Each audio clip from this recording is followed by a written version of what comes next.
Logic is the branch of philosophy concerned with the use and study of valid reasoning. The study of logic also features prominently in mathematics and computer science. Logic was studied in several ancient civilizations, including Greece, India, and China. In the West, logic was established as a formal discipline by Aristotle, who gave it a fundamental place in philosophy. The study of logic was part of the classical trivium, which also included grammar and rhetoric. Logic was further extended by Al-Farabi, who categorized it into two separate groups. Later, Avicenna revived the study of logic and developed relationship between temporalis and the implication. In the East, logic was developed by Hindus, Buddhists and Jains. Logic is often divided into three parts: inductive reasoning, abductive reasoning, and deductive reasoning. The study of logic. The concept of logical form is central to logic, it being held that the validity of an argument is determined by its logical form, not by its content.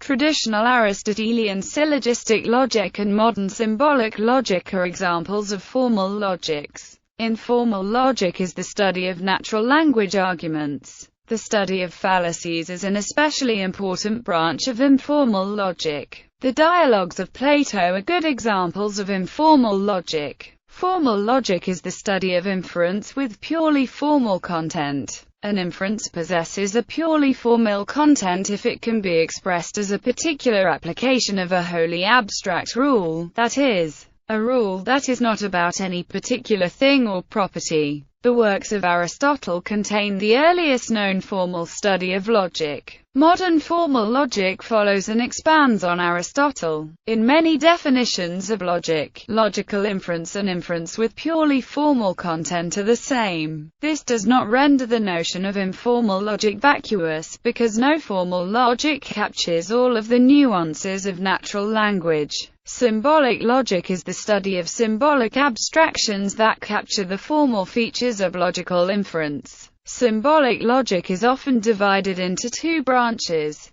propositional logic and predicate logic. Mathematical logic is an extension of symbolic logic into other areas, in particular to the study of model theory, proof theory, set theory, and recursion theory. However, agreement on what logic is has remained elusive, and although the field of universal logic has studied the common structure of logics. In 2007, Mossackowski et al. Commented that, "It is embarrassing that there is no widely acceptable formal definition of a logic." Logical form. Logic is generally considered formal when it analyzes and represents the form of any valid argument type. The form of an argument is displayed by representing its sentences in the formal grammar and symbolism of a logical language to make its content usable in formal inference. If one considers the notion of form too philosophically loaded, one could say that formalizing simply means translating English sentences into the language of logic. This is called showing the logical form of the argument. It is necessary because indicative sentences of ordinary language show a considerable variety of form and complexity that makes their use in inference impractical. It requires, first, ignoring those grammatical features irrelevant to logic, replacing conjunctions irrelevant to logic with logical conjunctions like and replacing ambiguous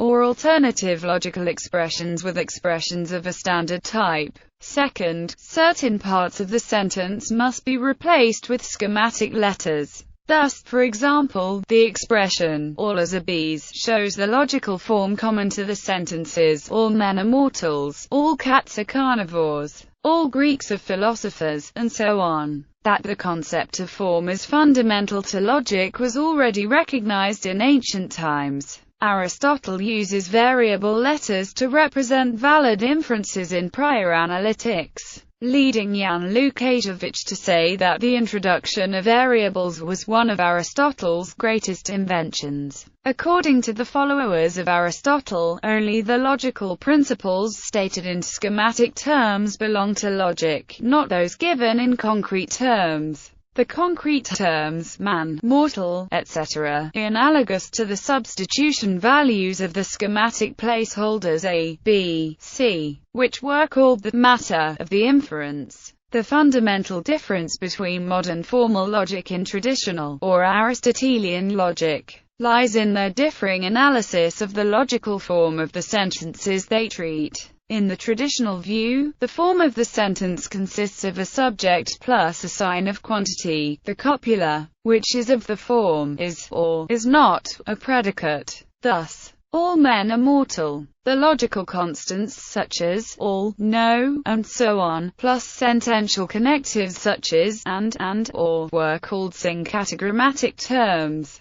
This is a fixed scheme, where each judgment has an identified quantity and copula, determining the logical form of the sentence. According to the modern view, the fundamental form of a simple sentence is given by a recursive schema, involving logical connectives, such as a quantifier with its bound variable, which are joined by juxtaposition to other sentences, which in turn may have logical structure. The modern view is more complex, since a single judgment of Aristotle's system involves two or more logical connectives. For example, the sentence, all men are mortal, involves, in term logic, two non-logical terms, is a man, and is mortal. The sentence is given by the judgment A. In predicate logic, the sentence involves the same two non-logical concepts, here analyzed as an, and the sentence is given by, involving the logical connectives for universal quantification and implication.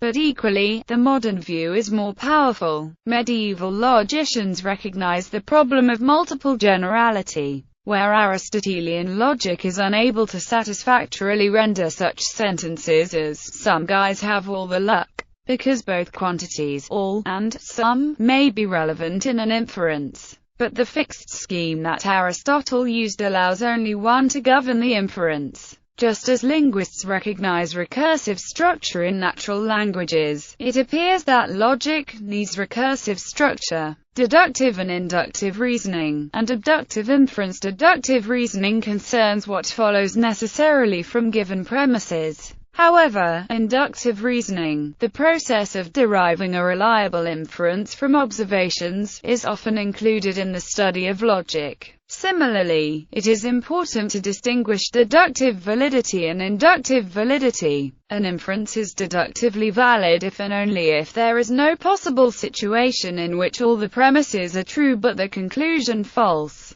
An inference is inductively strong if and only if its premises give some degree of probability to its conclusion. The notion of deductive validity can be rigorously stated for systems of formal logic in terms of the well-understood notions of semantics. Inductive validity, on the other hand, requires us to define a reliable generalization of some set of observations. The task of providing this definition may be approached in various ways, some less formal than others. Some of these definitions may use logical association rule induction, while others may use mathematical models of probability such as decision trees. For the most part, this discussion of logic deals only with deductive logic. Abduction is a form of logical inference that goes from observation to a hypothesis that accounts for the reliable data and seeks to explain relevant evidence. The American philosopher Charles Sanders Peirce first introduced the term as guessing. Peirce said that to abduce a hypothetical explanation from an observed surprising circumstance is to surmise that may be true because then would be a matter of course.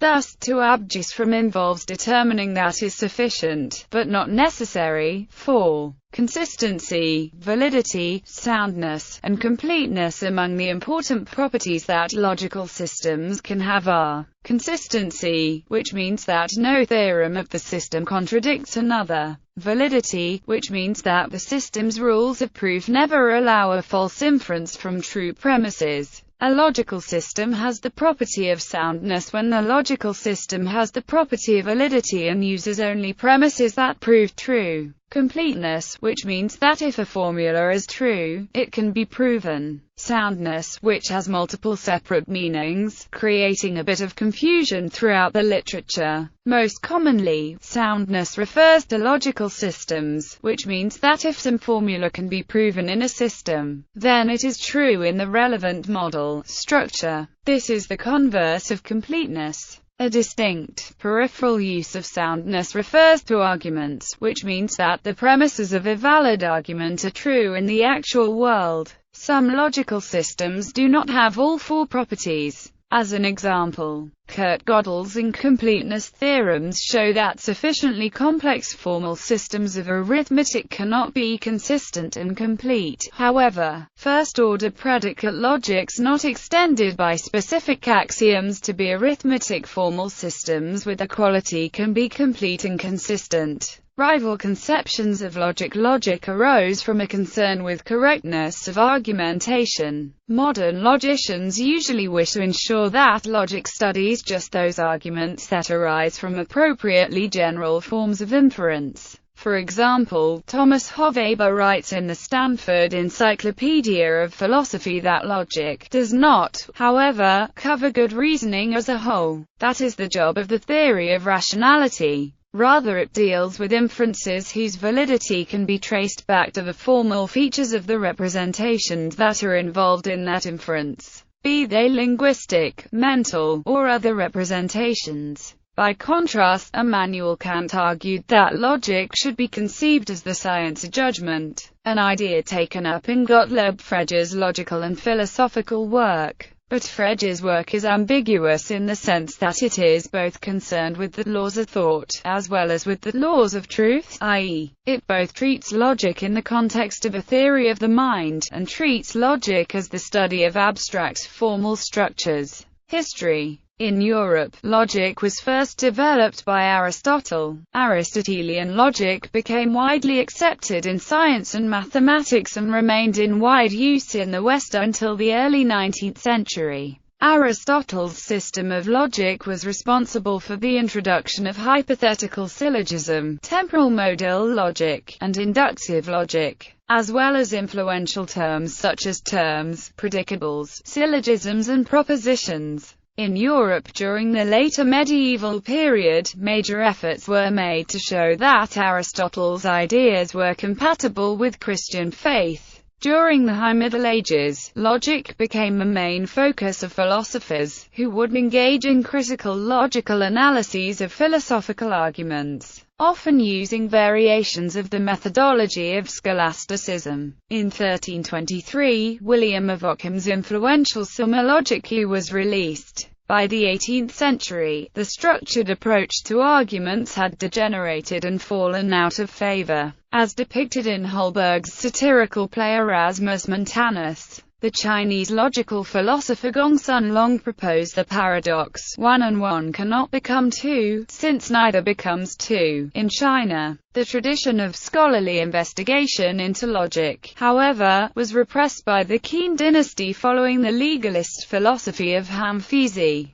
In India, innovations in the scholastic school, called Nyaya, continued from ancient times into the early 18th century with the Navya Nyaya school. By the 16th century, it developed theories resembling modern logic, such as Gottlob Frege's distinction between sense and reference of proper names, and his definition of number, as well as the theory of restrictive conditions for universals, anticipating some of the developments in modern set theory. Since 1824, Indian logic attracted the attention of many Western scholars, and has had an influence on important 19th-century logicians such as Charles Babbage, Augustus de Morgan, and George Boole. In the 20th century, Western philosophers like Stanislaw Scheer and Klaus Glashoff have explored Indian logic more extensively. The syllogistic logic developed by Aristotle predominated in the West until the mid-19th century,